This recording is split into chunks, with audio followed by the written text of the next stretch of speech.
ഒരു ഓർമ്മപ്പെടുത്തലാണ്. കേരളം 9 വർഷം ഭരിച്ച ഇടതുപക്ഷത്തെ പറ്റിയുള്ള ഒരു ഓർമ്മപ്പെടുത്തൽ. ഗവൺമെൻറ്റിന് കീഴിൽ പ്രവർത്തിച്ച KSRTC എന്ന പൊതുമേഖലാ സ്ഥാപനത്തെ പറ്റിയുള്ള ഓർമ്മപ്പെടുത്തൽ.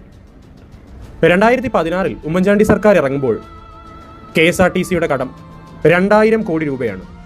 40,000 ആളുകൾ ജോലി ചെയ്തിരുന്ന ഒരു പൊതുമേഖലാ സ്ഥാപനം ലാഭത്തിലാവും എന്ന് ആരും പ്രതീക്ഷിക്കുന്നില്ല. കാരണം ഓരോ സർക്കാരുകളുടെയും പ്രധാന ലക്ഷ്യം ജനക്ഷേമം തന്നെയാണ്. പക്ഷേ രണ്ടാം പിണറായി സർക്കാരിൻ്റെ ലക്ഷ്യം അതായിരുന്നില്ല. 2021 നവംബറിൽ KSRTCക്ക് കീഴിൽ സ്വിഫ്റ്റ് എന്നൊരു കമ്പനി രൂപീകരിച്ചു.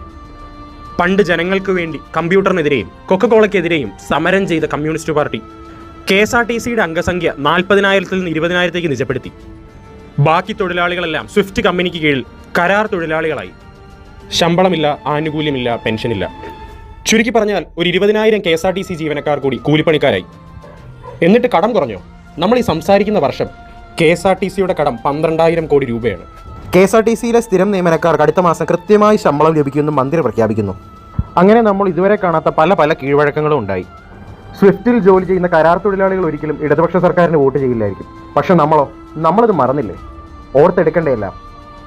ഇല്ലെങ്കിൽ ഇതിലും വലുത് നമ്മൾ അനുഭവിക്കേണ്ടി വരില്ലേ?